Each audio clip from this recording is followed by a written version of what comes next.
Welcome to this edition of More Getting Asked For podcast. Wednesday night, the 27th of August. Last show of August. We'll flip to September on Monday. All is right in the world. The Cyclones are 1-0 in the Big 12, 1-0 on the season with their big win in Ireland on Saturday. We're going to talk about the implications of that win individually and as a whole. And this coming week is one of the best opening weeks of college football that we've seen in many, many years. I'm not going to say ever because that's a tall task, but there are some really intriguing football games coming up this week, starting tomorrow night. It goes all the way from tomorrow night all the way through Monday night with all college football.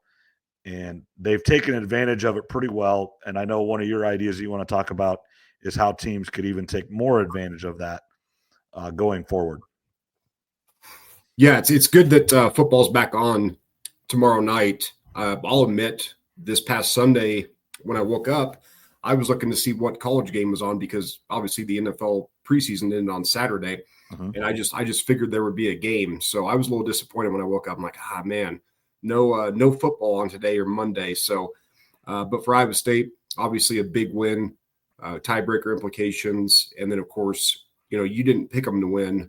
Nope. Last week. So my question is, are you picking Iowa State to lose to South Dakota now to keep No, keep the winning? I won't do that, but maybe I should. If they need me to pick against them, I would do that every week. But I assume they don't need that this week against South Dakota. But it is a bad spot because you're just coming back from Ireland. You can't help but be a little bit thrown off with all the time change and just travel in general. Travel sucks. Now, they travel differently than you and I do, but travel still sucks. They were still on a plane for over 12 hours in the last week, traveled halfway around the world and back. And it's just different. And then you got to come back and play a football game in less than a week after you get back because they didn't get back home till Sunday around 1 o'clock Iowa time. So instead of getting all of Saturday night in bed or even back home at 3 a.m., they weren't back into their own bed until Sunday night.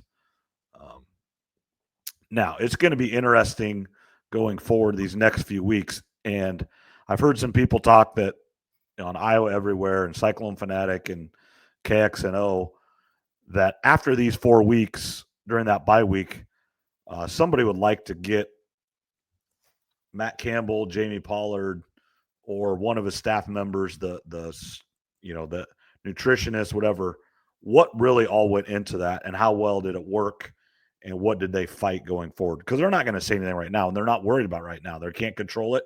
They're doing the best they can going forward. But after these 4 weeks, especially if they're 3-1, 4-0, and it worked, what did they do to be so successful? Or if for some reason bad things happen and they're 1-3 or 2-2, what didn't work? Because historically, the teams that have traveled over seas to open the season have not had great full seasons. Yeah, the travel thing is tricky. The most important thing is, they got the win. We know Iowa State's had their struggles early in the season under Campbell. One of his few weaknesses, I would say. So to get the victory there is really impressive. Yeah, for the travel, I imagine they celebrated for a while, and with that long of a flight, I would have to think they already had stuff on South Dakota pulled up for the players to take a look at on the flight back home. Definitely at a rest disadvantage, there's no doubt about that. But you got to take opportunity of this good win that you got for week 1 because you don't want to squander it. And Iowa State, the Big 12 teams and the ACC teams are not necessarily going to get the benefit of the doubt. Right. Whereas the Big 10 or the SEC will. So you can't really have a hiccup. And Iowa State, it'll be interesting to see how they come out. Do they come out flat? Are they ready to go? I haven't seen a number on the game as far as the line goes, but I'm sure that'll come out soon. Last I saw, and I'm guessing it was probably offshore this early, especially with it being an FCS, but it wasn't like 15 or 16 and it's dropped to like 13.5 or 14. Which makes sense. But then, like, when you do the power rankings, they said it's like 22. So they are Vegas is saying it's a whole touchdown difference with Iowa State coming back and the travel and everything for this week. They still think they're going to win. I mean, it's not that, but it's going to be struggle. With the Campbell struggles early, last year obviously being the exception so far and the start of this season, with it being a conference game and Kansas State, one of the teams was favored to win the Big 12, Campbell and the staff obviously had no options but to put their best foot forward. There was no, hey, we don't want to show this. We want to play 75 guys today. There was none of that. This is a huge, huge game because last year 4 teams tied at 7-2 to win the Big 12. Iowa State, Arizona won those tiebreakers. So if the same scenario happens where 2 losses get you into the championship game, Kansas State can only lose one more game the entire rest of the season in the Big 12. That's hard to do. With this conference, they're not head and shoulders above everybody else. That's just not the way the Big 12 is. They're probably going to lose to somebody, and somebody that's pretty – I mean, Utah is supposed to be good. Is Arizona State is as good as predicted?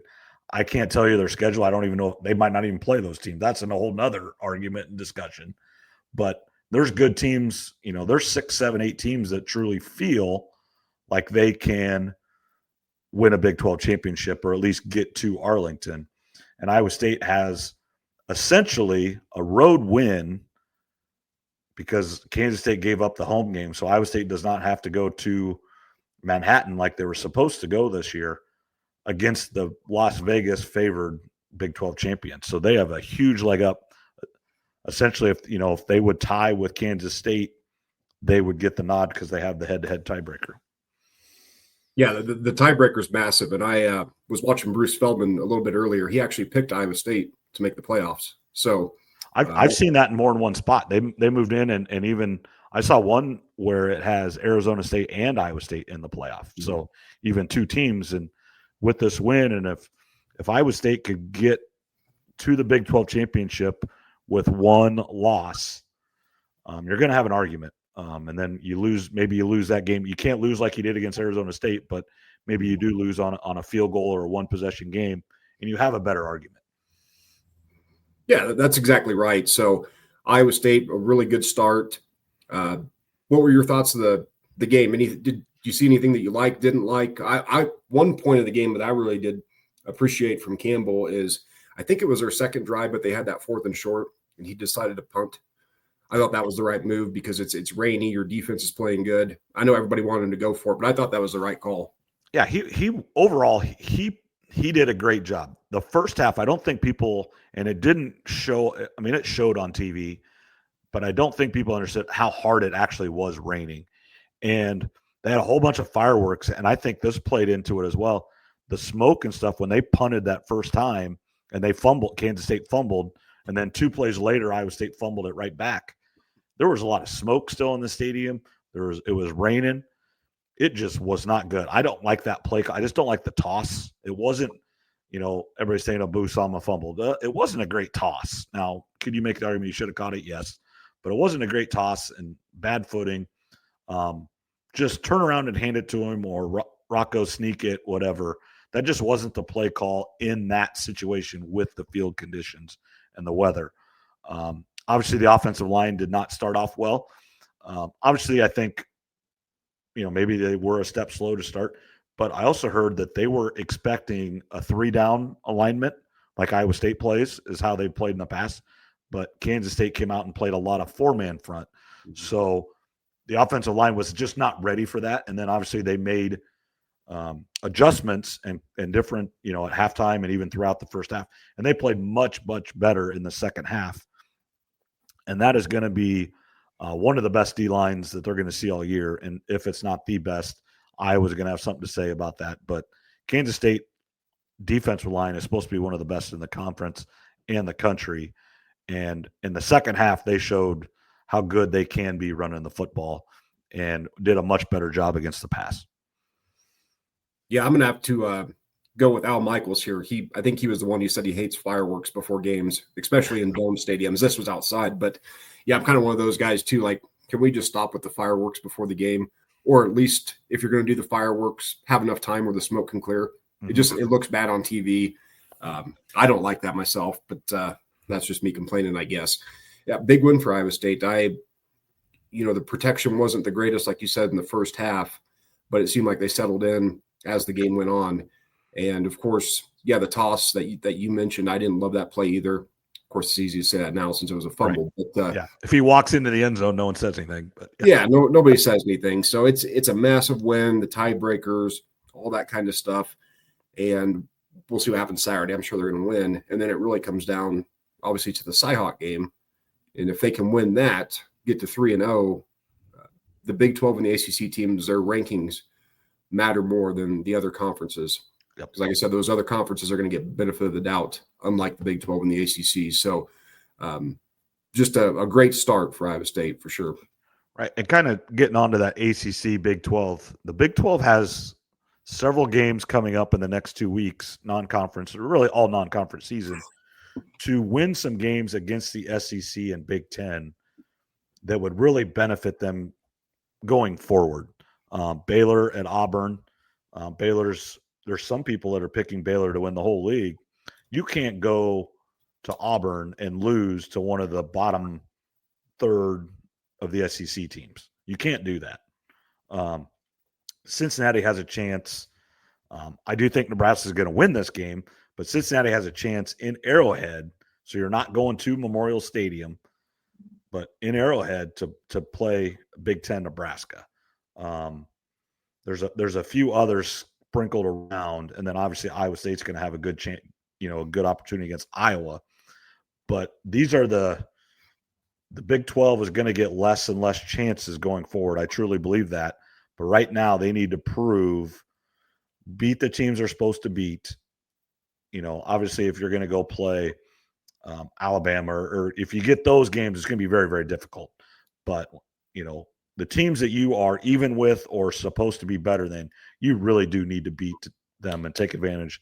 And then like TCU and North Carolina is a huge game. One, to show the Big 12 is better in the ACC, but there's going to be 8 to 10 million people watching that football game on Monday night. It's a standalone game. Bill Belichick, the entire country that likes football, NFL fans, college fans, if you like football, you're going to watch that game. TCU needs to win that football game. Yeah, speaking of the game tomorrow night, Cincinnati, Nebraska at Arrowhead. We're all going to be watching because we all want to see Nebraska lose. Everybody thinks they're back. The spread's 6.5. I'm thinking about maybe taking a little bit of money line on Cincinnati, but I know nothing about their team this year, so I have no idea if they're good or bad or what. Nebraska's better than them. Yeah, they're like I said, they're about 6.5, 7-point favorite. I think I saw earlier. So everybody's going to be rooting for Cincinnati to win, especially Travis Kelce, the Kelce brothers. That's their old school coming in. Maybe this whole Taylor Swift engagement. Maybe Cincinnati keeps the party going for the Kelces and Swift. Hey, do you think Kelsey's going to get a prenup that Taylor has to give so much to the Cincinnati NIL fund now? she's got enough money to go around. So that's the thing is Kelsey's rich, but she's wealthy. I mean, there's a difference. Yeah, I don't know how much more money technically she has than him, but it's a lot. Yeah. I would assume so. Yep. That'll be interesting. I'm sure. I would assume they're going to be at the game. I would, because obviously that's probably one of the reasons they wanted to play there. Is Kelsey in his hometown. They don't play yet. They don't play till next. Well, do they play early, like Thursday or Friday? And they play in Brazil. It's the Friday game next week. The Friday game. Yeah. Yeah. The Cowboys and Eagles start off on Thursday night. Yeah. That's what we did look at that. So, but just college football is back in full force. There's a few games last week, but we are full speed ahead starting tomorrow night. And that's what makes college football great is when we were younger, Thursday night was big time games. Virginia Tech, Florida State. I mean, I remember watching those games. Virginia Tech seemed to play on Thursday night a lot to me. I mean, probably didn't really more than anybody else, but seemed to. Frank Beamer, great special teams, Enter Sandman. I mean, it was awesome. It was always, loud and everybody jumps up and down when Metallica plays. And it's just since the NFL went to Thursday, they just stopped. And I understand it. They're not going to win. They're not going to beat the NFL. So there's no point in putting it doesn't matter if you put Ohio State and Texas on Thursday night against the Dolphins and the Jaguars. The Dolphins and Jaguars would still get more people. It's this is college's opportunity right now. This week, the Thursday, Friday, all the way through Monday, we've got games. And yeah, that was something. I know we're kind of jumping around on the list, but that was something I sent you. That's what you sent me. Go ahead and talk about what you think for opportunities that should be. This past weekend, I thought was a golden opportunity I just used the Pac-12, for example, Washington State and Oregon State. One of them should have played on Sunday and one of them should have played on Monday. They could be standalone games. Most of us aren't searching out Washington State or Oregon State, but if they're playing, because there's no other games going on, I think it's a missed opportunity by college football. And I wouldn't be surprised here soon, next year or the year after, that they take advantage of that open opportunity. Because again, the NFL, preseason's over. There's no games on. People are excited for football. So I think this past weekend, there's really a good open opportunity on TV for Sundays and Mondays for any team for that matter. Yeah. And the Big 12 starting next year gets all those other teams in: San Diego State, Boise State, Colorado State, Texas State, whatever, Utah State. I mean, all those other state schools join the Pac-12. So it will be more of a conference instead of just the two teams. Yeah, and it's a good way for them to showcase their programs, their conference. Like I said, you got the new teams coming in, so we want more football. And this first 2 weeks, I should say, you got to take advantage of the TV schedule as much as you can, because then you are kind of competing with the NFL, as you mentioned. But it's a jam-packed weekend with starting at noon, which I know everybody's happy about. Texas and Ohio State. Nobody's complaining about that start time. So no, there's going to be, and I might be one of them, watching that game in Ames at my camper and stuff. And if that's a really, really good game, I just might be a tad late to the old Cyclone South Dakota game. Well, as long as Iowa State takes care of business, I think you'll be fine missing a few minutes of the game. But yeah, it's a massive one. Do you like? I think you said last week you maybe like Texas. Do you have I do like Texas, but again, would it shock me if Ohio State? I think it's going to be a great football game. I hope it's a well played game and not one team has 3 turnovers, because the weather's going to be perfect. It's going to be 80 degrees everywhere in the country. The 11 o'clock start is probably going to be 70 degrees. Nice, crisp, cool. We talked about put a sweatshirt on and shorts. You walk out of, like, if I'm camping up there, I walk out of my camper, a cup of coffee, just absolute perfect fall weather. Even though it's still summertime and still going to be August, when many, many times it's 95 degrees and you're worried about all the cramping and everything. And it's just going to be, and it's all over the country. It's not just here. It's not just in Ohio. It's everywhere. Take advantage of that. I hope it's a well-played game. And like I said, one team or, their star players don't get hurt right away. There's not fumbles. There's not crazy things. I just want a well-played game. And then I believe Texas is a better football team, because I think Arch Manning is as good as everybody's talking about. And Ohio State going into a new quarterback, and not like a Will Howard proven quarterback. These are very obviously highly recruited players, but they still haven't proven it in college football yet. Yeah, I'm with you. I hope it's a great played game. Sometimes we get these big matchups and they don't live up to the hype. One team's not ready. But they're coming out of the gates, and it should be exciting. I hope Arch Manning looks great. I mean, that's better for content. That's better for his NFL draft preview. We want him to be good, and he's a runner. So yeah, I'm going to go with Ohio State just because they're at home, and Texas. I think I mentioned last week they're putting in 4 new offensive linemen, which could be a problem. It's not like they're putting scrubs out there. This is Texas, but I wonder if the first game of the year, if it might be a little bit much with the crowd. So I'm going to go Ohio State to get the win. Yeah, wouldn't shock me a bit. Ryan Day got over the hump last year, winning the national championship. Still hasn't gotten over the Michigan hump, but we'll talk about that at late November. But does he not have the pressure and be able to relax a little bit and actually just coach football and coach it a little bit better and maybe make a few better coaching in-game decisions because he knows right or wrong, he has a national championship now and he's not going to be eaten alive for every decision because of that. There's definitely a lot of pressure off, but I'll tell you this, I work with a few Ohio State fans.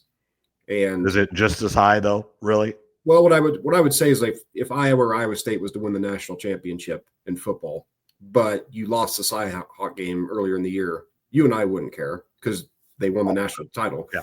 I would say Ohio State fans, they're 80% happy with the national title, but they're still like 10 or 20% that they're still upset about losing to Michigan. So they're still upset about it. So he's not going anywhere. I think the pressure's off from the national media, but locally, he's got to beat Michigan this year. I mean, that's a very important game. So yeah, they're happy with him. The national title took some pressure off, but there's still that hatred for the Michigan Wolverines. And here is one thing that I kind of forgot. I mean, obviously when it happened, I knew it, but Jim Knowles, their defensive coordinator, went to Penn State after the national championship, and they hired Patricia from the Patriots under Belichick.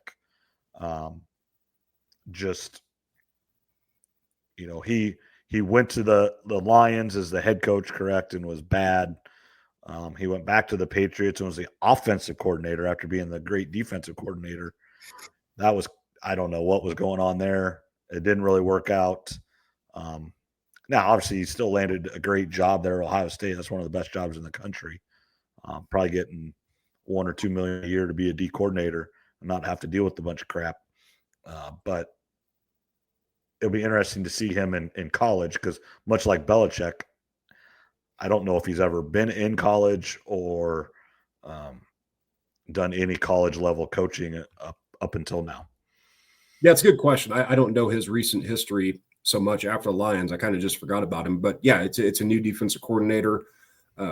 We see that with teams all the time. A couple years ago, the Eagles had a new offense coordinator and defense coordinator, and that's when they lost whatever their final 6 games, and those guys got replaced. So a new coordinator is a big deal. There's no guarantee. The Lions are going through new coordinators. That's a big topic of discussion in the NFL. So yeah, the new defensive coordinator, obviously he did really well with the Patriots, but the college game is a little bit different. How does he relate to the players? That'll be kind of interesting to see how it plays out this year. Now he has the best player in Caleb Downs. He is really, really, really good. That helps. Yeah, having him on the team, and of course all the great players that Ohio State has year in and year out, it's going to hopefully make his life a little easier. Yeah. All right. I just want to touch we kind of touched South Dakota. Iowa State should win. It shouldn't be.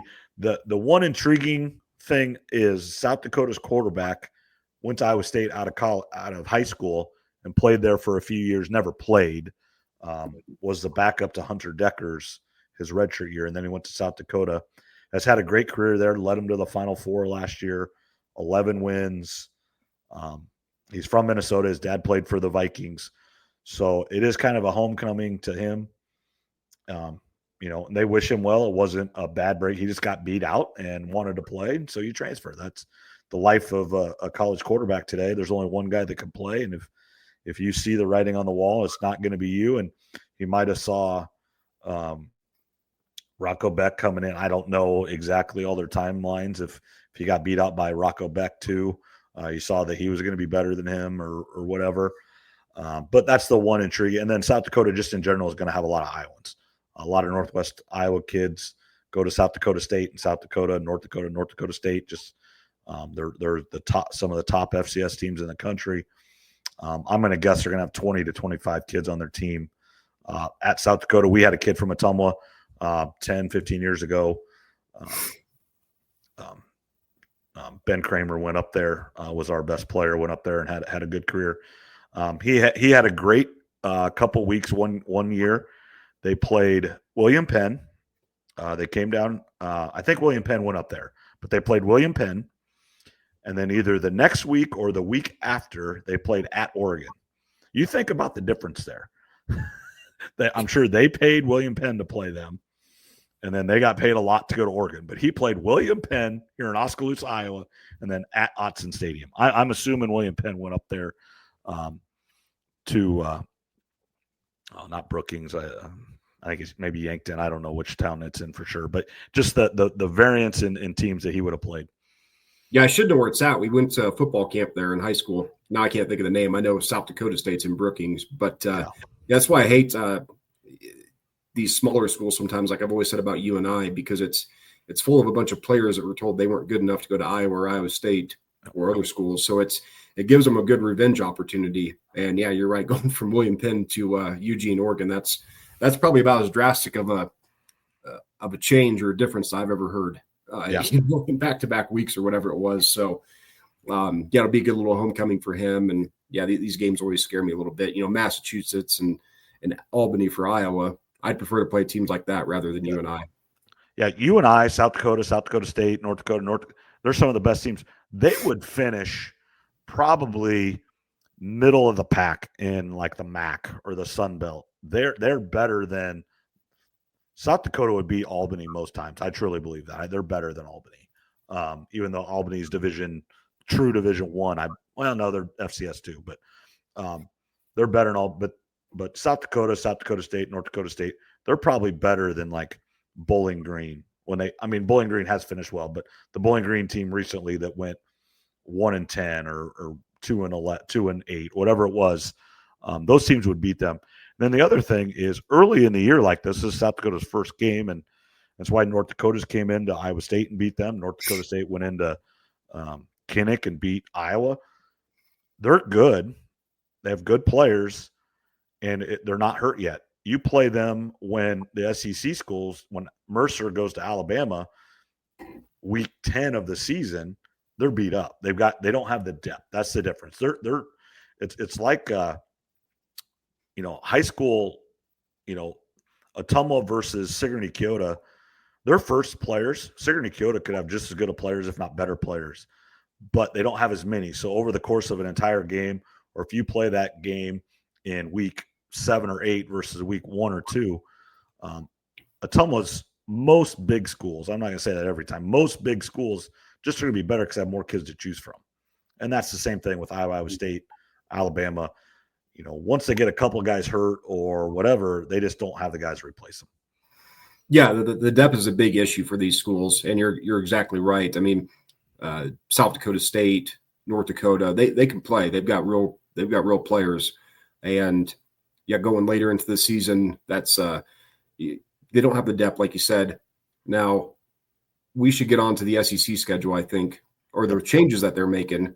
Yep. Speaking of schedules and depth, because now they're going to 9 conference games. Have you read any more into that? Heard about it? What are your thoughts? It's good. It needs to be done. Mm-hmm. I do really like, and the Big 12 needs to follow suit. They have not yet. They're doing 3 protected and then rotating 6 every other year. So they will play every team every other in a 2-year cycle. The Big 12 needs to do that because, Iowa State, Kansas State has played every year since 1917. And I believe they play next year.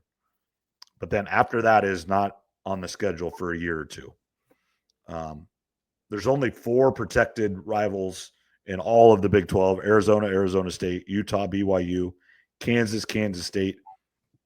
And then I think it's Baylor and Texas Tech, or Baylor, TCU, one of the Texas rivalries. Those are the only 4 protected. So Iowa State doesn't have any protected rivals. Like if I was going to do a 3-team protected, I would protect Kansas, Kansas State, and Oklahoma State. You could make an argument, maybe Colorado, going back to the old Big 8, Big 12. But I would like to see it be Kansas, Kansas State, Oklahoma State, all teams that have been in the same conference for 120 years, whatever it's been. Go back to the Big 6. I mean, it goes way back. And then, you would add Nebraska back in there with those schools. But yeah, those are the ones I'd like to see. But unfortunately, all these conferences are so big now. So it's hard to do because, Kansas obviously and Kansas State are a protected rival. Well, now all of a sudden Iowa State, Kansas State's a protected rival. Now Kansas State has 2. Because everyone else have 1 and some have 0. It is what it is. And then here's the other argument a little bit. If I'm Iowa State and Kansas State, if Coach Kleinman and Coach Campbell stay at those two schools are always going to be pretty good. I could trade out Kansas State and then go play Central Florida, recent Central Florida, if they stay bad. Well, I would trade Kansas State and play UCF because you want to win, you want to get to a bowl game, you want a better chance at the playoff. So that's the argument against it. Yeah, but I do like that they went to 9 conference games, just like everybody should do. And they also needs to get on board. Yeah, and you also have to play another Power 5 team, don't you, for the SEC? They do right now. That's why you always see like LSU plays great first. I mean, I will say LSU, they've lost 5 in a row openers or 4 in a row, and maybe they're going and maybe supposed to lose 5 because they go to Clemson. But LSU first game, they play someone. They don't mess around. They played USC last year. They played Clemson this year. They played I played another big time. Maybe they played Wisconsin, maybe, or someone. They played Florida State a few years ago. I mean, just or maybe it was Alabama, Florida State. I forget. But LSU plays good teams. Alabama has played other teams. Texas A&M played Notre Dame last year. I mean, they do play good teams. I do think they have to play another Power 4 conference team, so they play the Big 12 or ACC. Clemson and South Carolina always play. Florida State. Just those type of games. Those are the natural rivalries. But LSU has done a good job. Alabama played Texas a couple years in a row there, where Texas got them one year and Alabama went in there, whatever it was. But those teams have always done a pretty good job of playing one other team, and they have to continue. So it'll be like, because that's the argument with Iowa State going forward is they already played 9 conference games, and then there's the 10th Power 4. When these other schools aren't having to do that, that was one way that game was going to go away. But now if everybody's going on board with 9 and has to play one other, unless you get like an SEC Big 10 where they're starting to play each other because they want to freeze everybody else out, which I'm not going to rule out, but that would keep the Iowa State game going because there's the 10 Power 5 or Power 4, I guess now, league games. Yeah, that the Iowa and Iowa State are going to be fine. Just keep that game going, and then they're kind of locked into that 10-game schedule that you're talking about.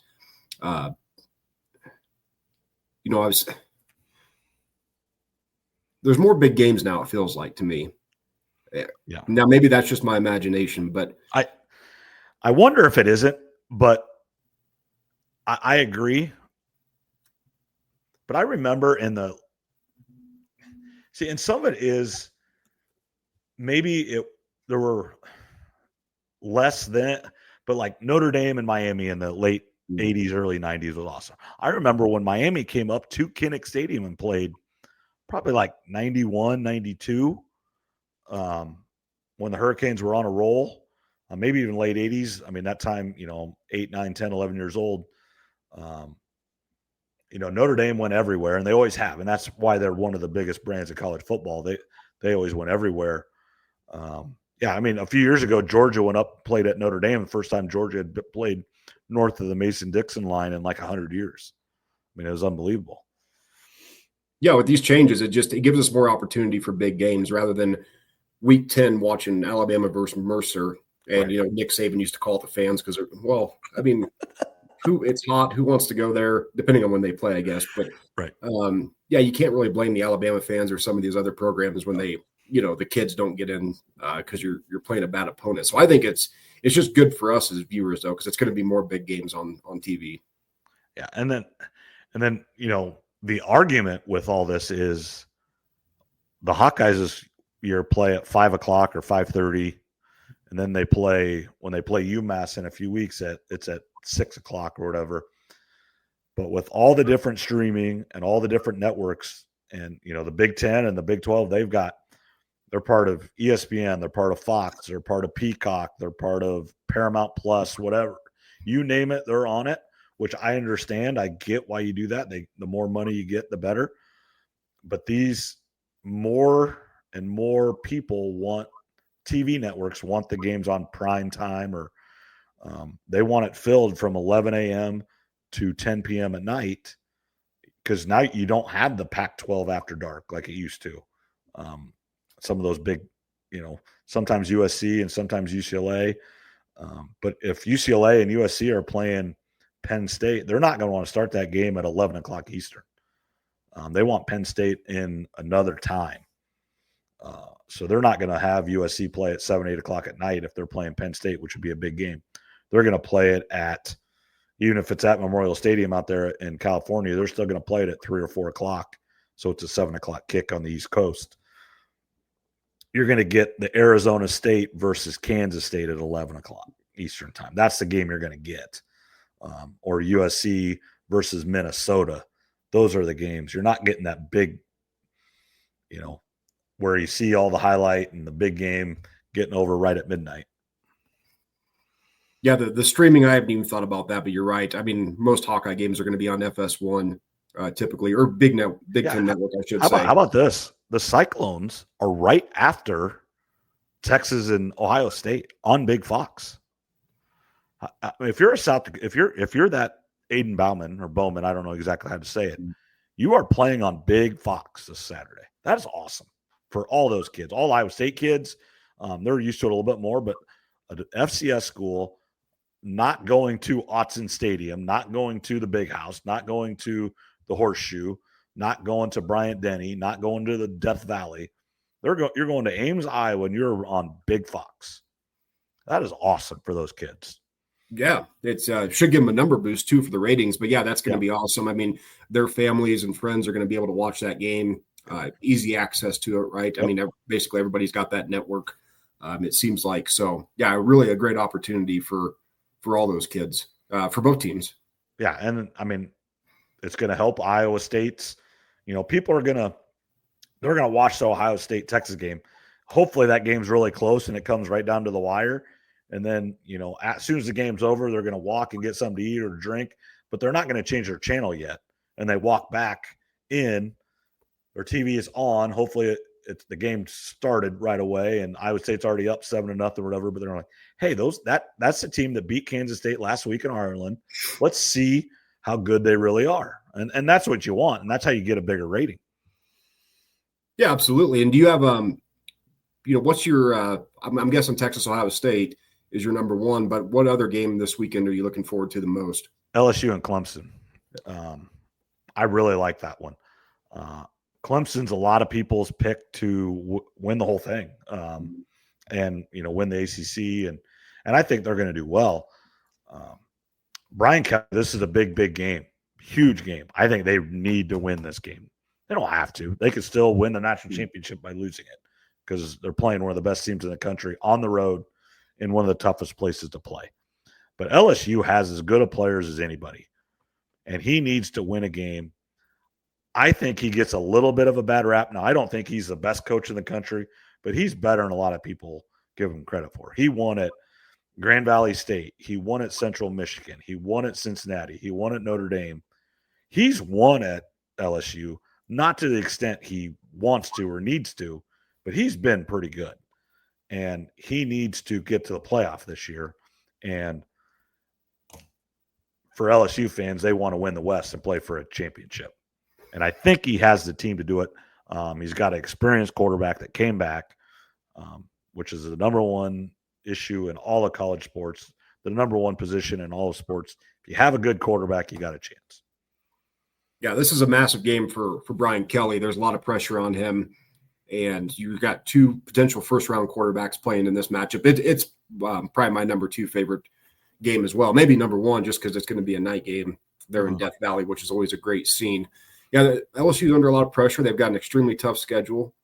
And I don't know Brian Kelly's current contract, but the one thing I've heard enough people talk about, and I think it's good for the universities, is teams can't really, or schools can't afford as much to pay off coaches if they have to fire them. So I think you're going to, we've seen some crazy deals in college football, 7, 8, 10-year contracts.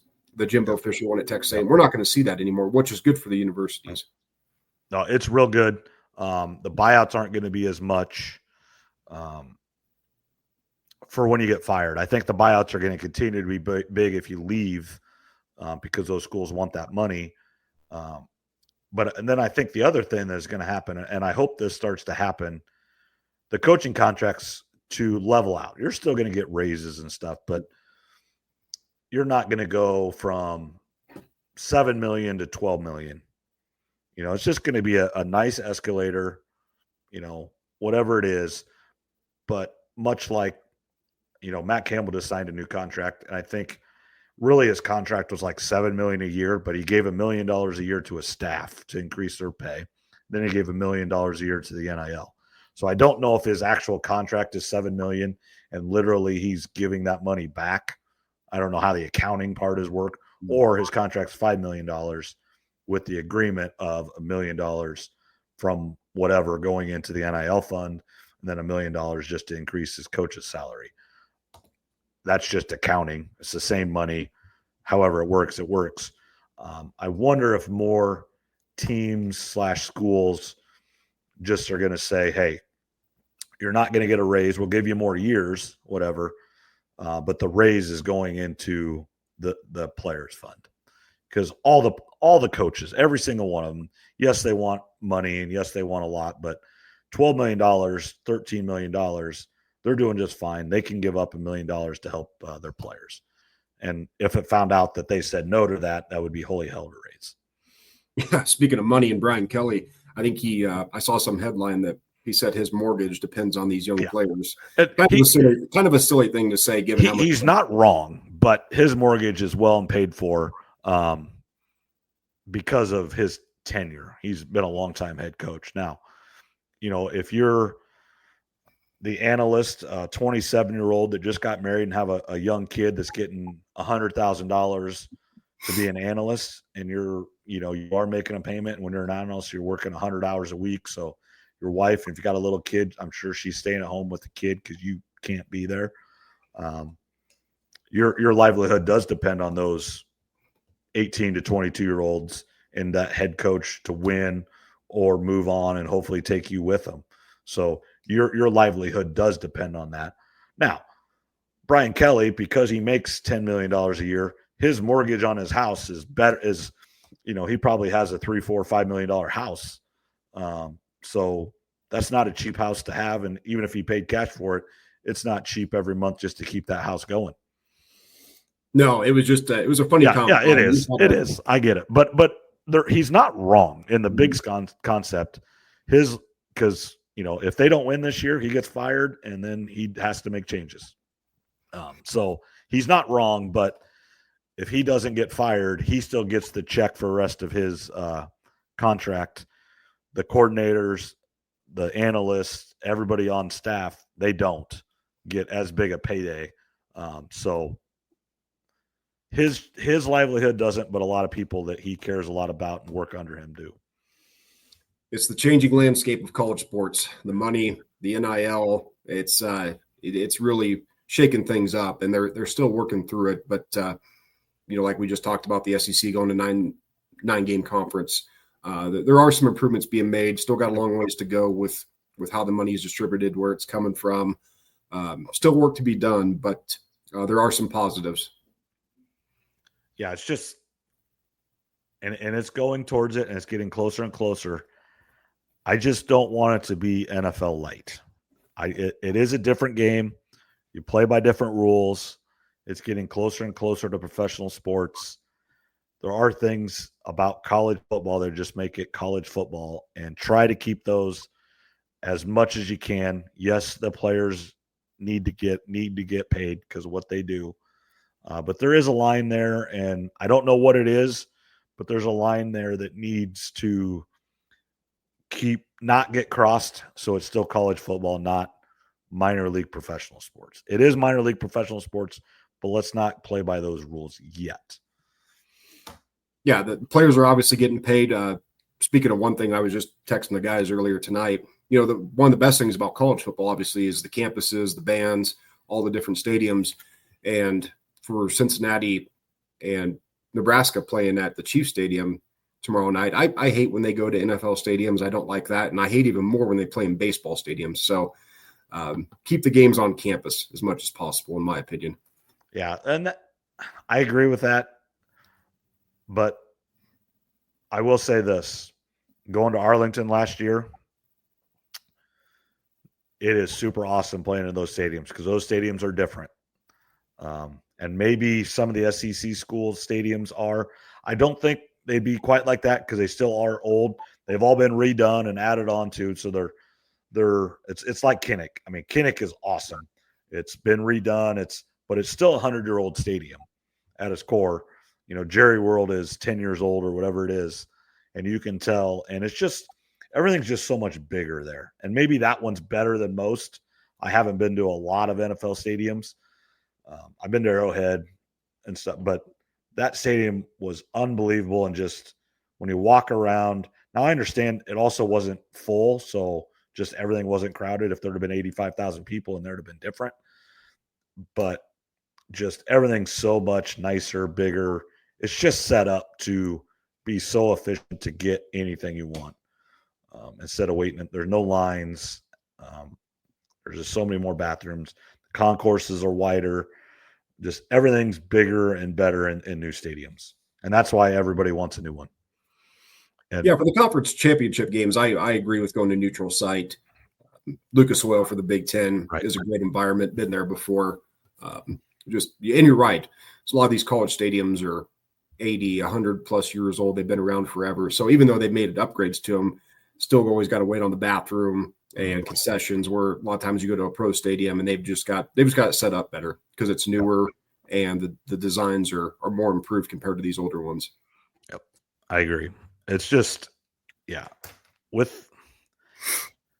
even, going down to the bowl game, UCF, that's still a college stadium. It's big and it's been redone as well, but it's still a college stadium.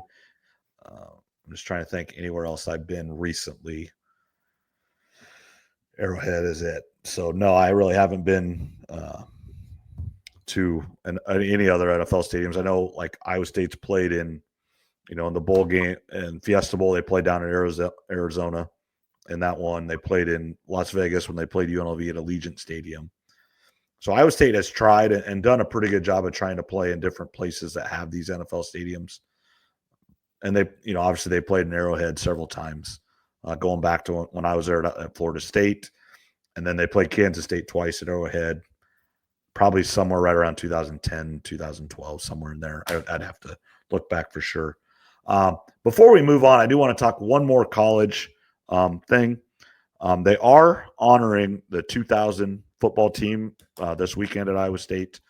I was not on the team, but I was a part of it as a manager and stuff, and spent all the time doing it, and traveled, was at every game, on the sidelines, everything. That was a special group, and I still have friends to this day. Joe Woodley, head coach at Drake, I still talk to, not frequently, but I see him around and see him at places, talk to him. Jack Whitfer, Lane Danielson, Ryan Harclaw, Ben Brunn, Sage Rosenfels, just those guys. When you don't see them often. You still recognize them. You still see them around. It's just, I don't have the same, brotherhood and stuff that they had that went through every little thing and every lifting group, all the things that football players do that like I didn't do. But I was still there and around, and Coach McCarney and Coach Woodley and Coach Cladany, all the players that just do great things, the coaches that went on. Coach Alford, who's at Michigan now, was at Ohio State, was at Notre Dame, went on to great. Chris Ash was around, been a head coach at Rutgers and was at Texas and was at Ohio State as defensive coordinators. And so been around, just all great people. And it's lifelong friendships and memories that make college sports again. And it doesn't matter if you do it or not. You always remember your college time, and my college time was great there. And it's great to honor them because they were the first. It's amazing, only 25 years ago. It's amazing I was in college 25 years ago. But it's amazing that only 25 years ago, Iowa State won their first bowl game ever. Sage Rosenfels that's a name I haven't heard in a while. Right. Had a really nice NFL career there. And you want to pay people their flowers when they're still around. I know we might want to touch on Lee Corso because they're kind of doing the same thing for him this Saturday. But always good to honor people like that, teams, and like I said, do it when they're still alive. All right, keep talking, Trev. I need to plug my computer in real quick. All right. Well, Lee Corso, is going to retire from the show on Saturday, and I was actually mistaken because I thought there was going to be College Game Day this past Saturday, which there wasn't. I was pretty upset about that. I woke up early, had the alarm set. I was looking forward to seeing Pat and the boys. He was off his normal show because he was traveling. I just assumed he was going over to Dublin, that they were going to do the show, and of course, wake up, turn on the TV, no game day. So a little bit disappointed with that, but they are going to pay Lee Corso his flowers this Saturday. Will be his last game. I'm sure he's going to pick Ohio State, I would assume. Doesn't mean he can't come back in future years occasionally, but I don't know, 7, 8, 10 years ago, I was kind of one of those people that thought, get him off. I'm kind of annoyed seeing him. Now that he's leaving, actually officially retiring, it's pretty sad.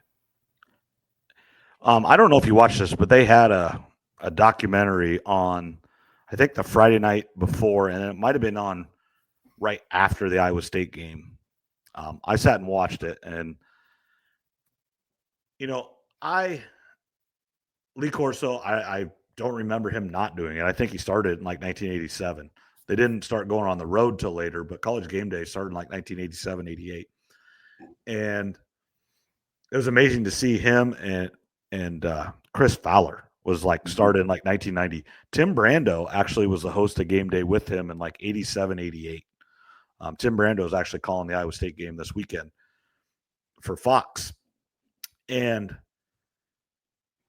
they showed a lot of stuff and his family, and they talked, he had that stroke, I think right around 2012, 2014. I don't remember exactly what year. So about 10 years ago, maybe 11 years ago. And he worked so hard to get back. And he's not the same. And they admitted, he can't remember things. He had to literally practice what he was going to say. He couldn't just,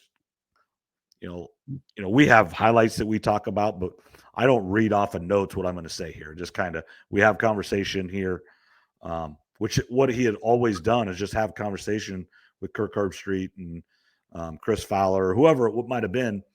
He couldn't do that anymore. He had to like almost memorize his lines, just like a play or a movie. And he worked really hard. And yes, those last few years, they've kind of just carted around. But you just see the love and friendship between him and Kirk Herbstreit.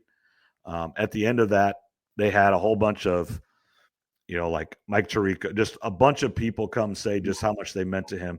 And they ended it with Kirk Herbstreit. And Kirk couldn't talk. He just cried. He ended up getting it out.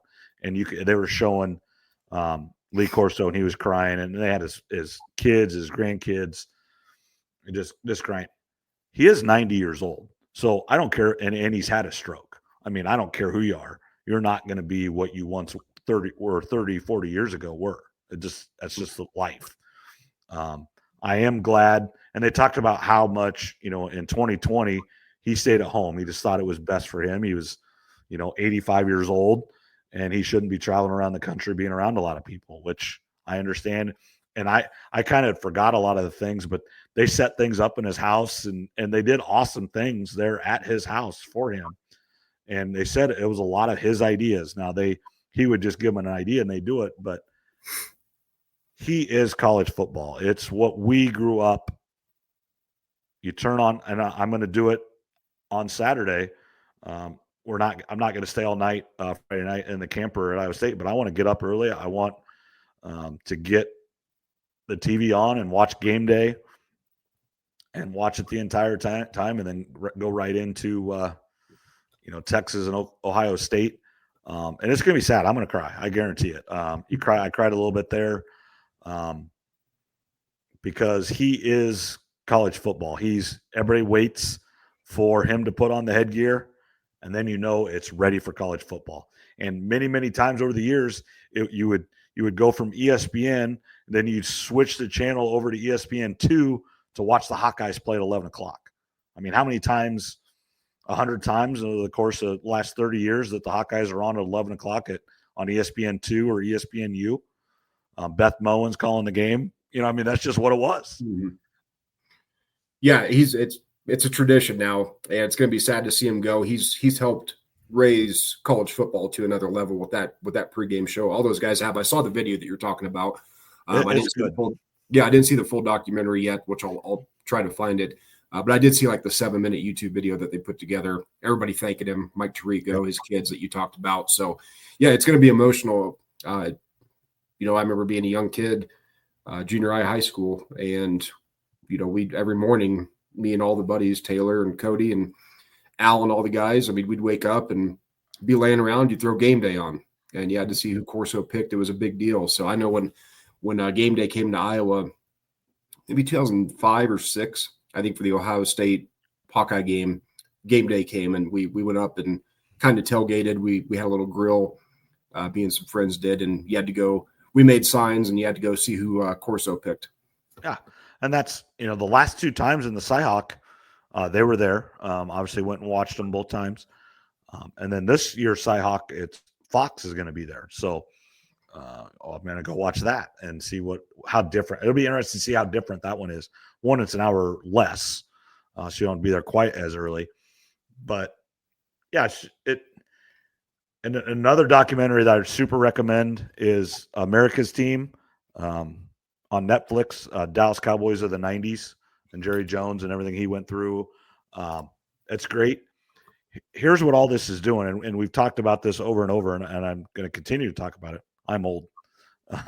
I mean, I remember all that stuff. But again, I remember Michael Irvin getting picked in '88. I was 8 years old. Remember Troy Aikman getting picked in '89. I was 9 years old. They won their first championship in 92 or 93. 12, 13 years old. I mean, it was just right in my wheelhouse. I mean, those were the teams, 93 or 92, 93, and then 95. And then the 49ers were the other. I mean, the Super Bowl was the NFC Championship game between the Cowboys and the 49ers. And then then whoever did it went to go beat the Bills. I mean, that's just what happened. And how good Troy Aikman was in those 5, 6, 7 years. Here's a funny thing. They talked about his contract. He signed 8 years, $50 million, like in 1991. Biggest contract ever, whatever. It's crazy. Brock Purdy's going to get more than $50 million in 1 year. Yeah, the money is definitely has changed, and yeah, I need to watch that. That's good. I've heard The Kingdom on ESPN is good too, and that's the recent Chiefs teams. I have not watched that yet. I haven't watched any of that, but I've heard that's good too. Seen some clips of it. I haven't sat down and fully watched it, but all these teams now, whether it's ESPN or YouTube, they kind of do their own documentaries. But the Cowboys, going back to what you were talking about, as someone who grew up in the '90s, was a Packers fan. Obviously, Dallas always had the Packers number when they played in Arlington. I think Brett Favre was 0-11 or 0-13 at Dallas Cowboys Stadium in his career. Couldn't win there. Did they play them in the '95 championship? Yeah, it would have been 95. Yeah, because in the '96, the Packers won it, right? Yeah, 96, 97, the Packers went on to beat the Patriots. Yeah, I think 95, It was the NFC title game, and of course, Dallas came out on top. Yeah, and it was they were so good, and then Irvin got hurt in 98 or 99 and retired, and then Aikman got his 8th or 9th concussion, and he retired. Emmett set the record, and then he left to Arizona. I mean, that was sad too. You could just see how sad they were, and they all essentially it all comes back to if Jerry and Jimmy would have got their egos out of the way, what could have been. Yeah, they could have rattled off more Super Bowls. There's no doubt about it. I'll say this about Troy Aikman. I think over the years he's become my favorite announcer in the NFL. Yeah. He calls it like he sees it. We get some of these former quarterbacks or players are kind of scared to criticize guys on the field. And he's been gone long enough now. He doesn't. I mean, none of these guys have any connection to him as a player. These guys are just kids to him now. Irvin made a good comment. He retired. He goes, and Chan Gailey was a coach then. It was after they fired Switzer or quit, however you want to say it.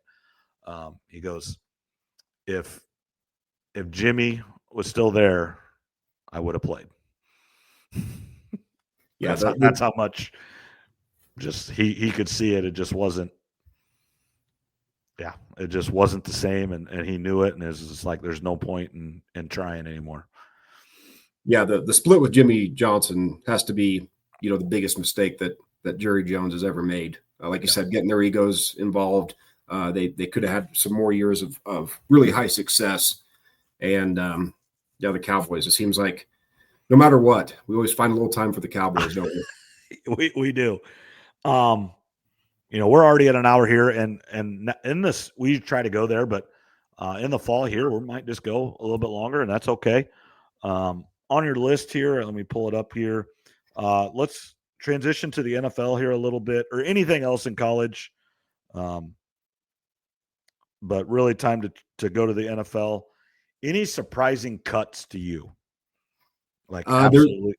There's a couple trades, but truly cut. Was there any surprise? There's a thread going on right now of all the cuts for all the teams. I didn't have time to look through it, okay. So I don't know. Obviously Tim Patrick just got traded to the Jaguars before we got started. That's because Isaac Tesla, the rookie receiver out of Arkansas, who I spoke about a couple weeks ago, had beat him out. So they kind of did Tim Patrick a favor by sending him to the Jags. I wish they could have hung on to him. I think when he's healthy, which is a big if. I think Tim Patrick's a really reliable receiver, but that's a big trade that happened. Kyle Hamilton got paid. Terry McLaurin got the deal done. Now we're just waiting on Micah. Yeah. And it's going to happen. Is how it is. It's just negotiations. I do want to touch on the Browns trading Pickett, keeping Sanders, cut Hundley as well, keeping 3 quarterbacks, Flacco, Gabriel, and Sanders, and then obviously Watson's on whatever list he's on. Yeah, the Pickett trade, everybody was kind of wondering if the Browns would trade one of their quarterbacks, most likely Pickett, because it seemed like they wanted to go in this season with Flacco. So no surprise that he got traded. Sanders is third. Everybody's outraged about it. But we have to remember, the media still seems like they forget this. Sanders was not a first-round pick, right? Even though everybody still pretends like he was. He was a fifth-round pick. So the fact that he's third string, and like we talked about before, he was more of an owner pick than the coach and the GM. So it's not really a surprise that he's starting out on third string. He'll have a chance to move up because I think all the quarterbacks are going to play, just because I don't think they're going to be very good this year. Right. And Flacco's the right. I think we talked about this last week. Flacco's the right choice to start. Give them 2 or 3 weeks, 4 weeks. If they're 3-1, you stick with them. If they're 1-3, you go to Gabriel for 3 or 4 weeks. Then you go to Sanders for 3 or 4 weeks, and you figure it out. See if any of them are worth it done. And if they're not, you go pick again next year. Yeah, and the Browns, they've got 2 first-round picks, so they'll be looking at one of these young college quarterbacks that we're going to see on display this weekend. Yeah, it's just the NFL is crazy. The NFL week 1 is good too. Vikings Bears is on Monday night. Cowboys and Eagles, big division. That's what people do forget. The Bears, Vikings, Eagles, Cowboys. Those are division games right out the chutes. I mean, you've had preseason to warm up, but you don't get any time to warm up. That game really, really matters. Yeah, the NFL likes to put some of these divisional games early, and then they like to save a lot of them for the last 2 to 3 weeks of the season because of playoff standings, all the ramifications of wild card teams. So, yeah, you get some early, and then the NFL does it right. For most of the teams, I'd have to go through every schedule, but most of them play a lot of divisional opponents the last month of the season, call it. Yeah. Yeah, you get the Cowboys and Eagles play the first week and then maybe week 15. And then the Eagles will play the Giants in week 11 and week 14. It's crazy that sometimes you play them almost back to back, one team and then another team you don't see from the beginning of the year to the end of the year. You're a completely different team in the middle of December than you are the first week of September. Yeah, it's all about getting those ratings, especially at the end of the season, because the NFL, we talked about it a lot. I think the NFL obviously is the league of hope. And to me, I would say there's 29 teams out of 32 that could make the playoffs this year if things go right. Obviously, a team like the 49ers has a much better chance than the Giants.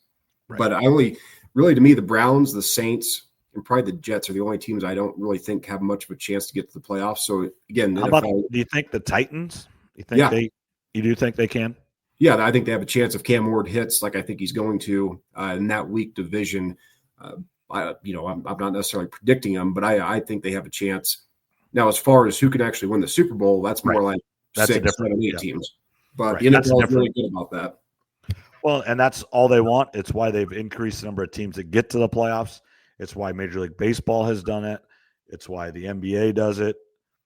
The more teams that will pay attention in December, the better your ratings. That's why they add weeks to the season.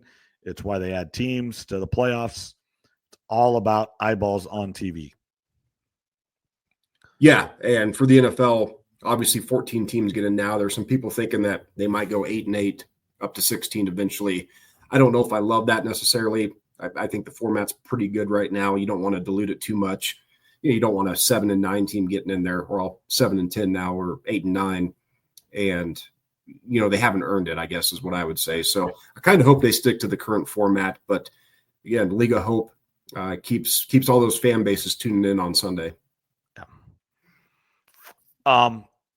Anything else? Obviously next week we're going to do picks. All your Survivor stuff, everything you want for that, you need to make sure you pick it before next Thursday.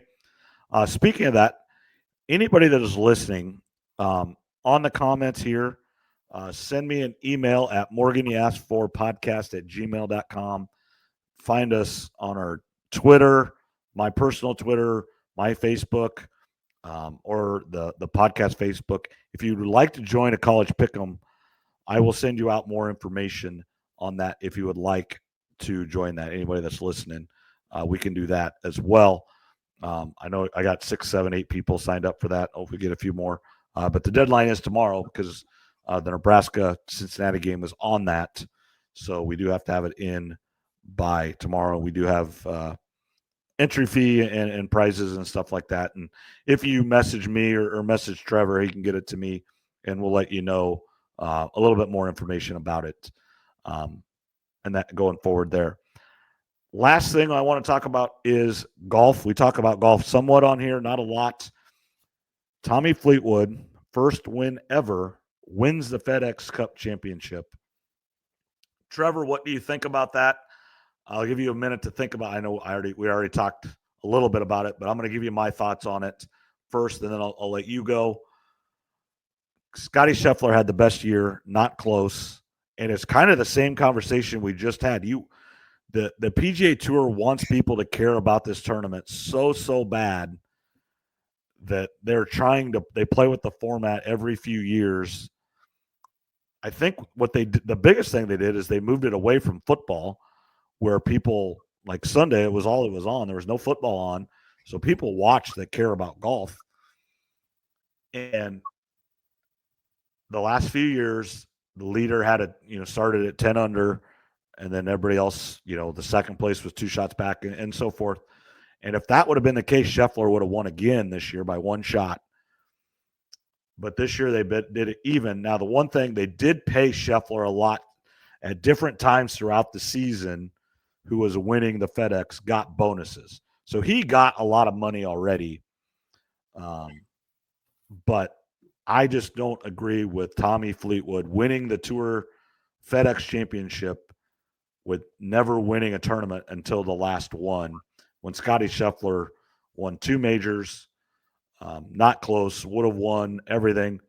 I would like to see them go to points somehow, but I don't know how you do that because Scheffler would have had such a big lead, he might not even had to ever play. Yeah, considering the year he's had, he could just spray it all around. It wouldn't even matter for Right. Scotty Scheffler with that head start. Tee it off and then withdraw would have probably been enough points. Yeah, probably.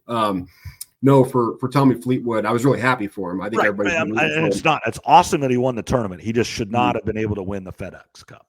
Yeah, it's a tough one, and like you said, they mess with every few years. It feels like I don't know what the best solution is. But yeah, Tommy getting that win. We saw all the chances that he had this season on tour came up short, and every time they did come up short, he talked to the media after. We talked about that with Colin Morikawa and sometimes with Rory. I think it just made him much more likable. People were rooting for the guy, and it's amazing that all the close finishes he's had, this is his first win on tour. Don't feel too bad for him because he had won like $32 million in his career. He just never had a win. Yeah. No, he's paying the bills just fine. His mortgage is paid for as well. Yeah. No, but I was happy for him. Yeah, it does feel a little bit weird, like you said, given the year that Scotty Scheffler's had. Maybe they're going to adjust it some more, but that and the Ryder Cup news came out. Keegan Bradley not picking himself, which I understand. That's a no-win situation for the leader of the Ryder Cup. What position did he finish 11th? I forget. I'd have to pull it up. I'm not sure, but I know he said unless he finished in the top 6, right, he wasn't going to pick himself. Right. And I still wonder if he even would have been in the top 6 if he wouldn't have maybe still not played. Just because you do have so much on your mind to run, because if you're playing, you would have had to, because you have to get yourself ready to play and win, you would have had to pass off some of the responsibility to some of the vice captains, which is fine, but you never know if you're going to get that chance again. And it's your legacy. You win, you're the hero. You lose, you're the GOAT, whether you did all this stuff or not, because you're the captain. So if you're going to go down, you want to go down with it all being you. So I really wonder if he would have still stepped down, because yes, Scotty Scheffler qualified. Yes, Bryson DeChambeau, but obviously the guys still have to commit. They could probably say no. Now they're not going to, because that's why you play golf, to play in these competitions. I think, unlike maybe not Cantlay and stuff, he wants paid, and that's a whole different argument and stuff. But this was makes golf great at Bethpage Black. I don't know if the U.S. is favored in this year. I don't think their team is. It's just not great. Some of the people that qualified, like in the top 6, like Harris English and Russell Henley, it's like, they're not the best guys. Well, maybe they are. Unfortunately, they left the most important player off the team for U.S. Ryder Cup, and that's Captain America, Patrick Reed. I don't know how he's been playing lately, since the Masters, I should say, but that's a guy I would always put on the team. I know people hate him. He's not the most likable guy, but that guy brings it in the Ryder Cup, and I would like to see Patrick Reed on there. I think Koepka's that way too, a little bit. Not near as flamboyant, but I think Koepka, he wins. Now, he didn't have a great year this year, compared to, but he wins majors. He his whole thing is all about majors and going to live. He doesn't have to play as much. It's all about majors for him. And I think he gets up, kind of him and Bryson. That's when they kind of squash their differences at the Ryder Cup up at Whistling Straits. Those are a couple people that they're better golfers than Harris English. I don't care what anybody says. And I even think like JJ Spawn was second. He won a big tournament. He won the US Open. I get it. And he did well in a couple other tournaments that mattered. But up and down every week, is he really that good a golfer? I don't know. Yeah, I don't know either. I haven't been paying close enough attention to the PGA Tour all year to say for sure, I guess, on that. And that's the thing with the Ryder Cup that makes it tough for these captains is, how many automatic qualifiers do you have versus how many captains picks do you have? Because if maybe you do 2 or 3 auto qualifiers and then the rest are captains picks, then people can kind of, accuse you of just picking your buddies. Right. So there's, being a captain. And that's what Zach Johnson did, and he got toasted for it. Yeah, so it's tough to be a captain. Keegan's, like I said, he's in a no good spot as far as, do I pick myself to play? What if he did, and then he goes out and lays an egg? Then everybody's crushing him online. So yeah, it's a tough spot for Keegan to be in, but he's really embraced it very well. I think a lot of people are rooting for him, and yeah, the Ryder Cup's kind of the end of the golf season. Yeah, that weekend there's a lot of good football games. The Ryder Cup is there, and I will be in Vermont at a wedding. You said you'll be in Vermont? Yeah. My brother's getting married in Vermont that weekend. Okay. That's I've never been there. You're going to one with 5 or 6 states I've never been to. Yeah, so I've never went that way either. We're leaving Saturday morning at 6 a.m. and get back Monday night 11 o'clock. So well, I see pictures of Vermont online, and it looks I'm sure it's awesome. My parents have been there. They said it's awesome. The girl he's marrying is from there. She lives in obviously Des Moines now, but yeah, I guess she's from there, and so getting married at her house or her parents' house, whatever. So yeah, I've never been there. We're gonna see how it goes. No, that'd be good. You have to take some pictures and see what Vermont's all about for us. Yeah, get some maple syrup. Yeah. There you go. So, all right, we're a little over an hour. Anything else you want to talk about? No, I think that's plenty good for tonight. Next week we'll do NFL division winners, playoff, Super Bowl prediction. We'll save that for next week, and of course recap all the college games. Yep. Hawkeyes. We really didn't talk about it, but they are playing a god awful Albany team. 37.5-point favorites. I think this is a team that normally a 37.5-point favorite, I would go with the under or bet on Albany just because, but I really think this could be a 56-3 game. I mean, I think this could be whatever Iowa wants to do. Kirk Ferentz may pull off the gas and they win 40-3 and they don't quite cover or whatever it ends up being. But I think this is a bloodbath and the Hawks play 100 guys. Well, you're going to get the Hawkeye fans excited, especially if the offense looks good against a bad team. Gronowski out there, we'll see how he does. That's the thing with playing teams like this is if Iowa goes out, like you said, and wins 52-3, how excited do you get about it? Or is it just you played a really bad team, so you got to temper those expectations?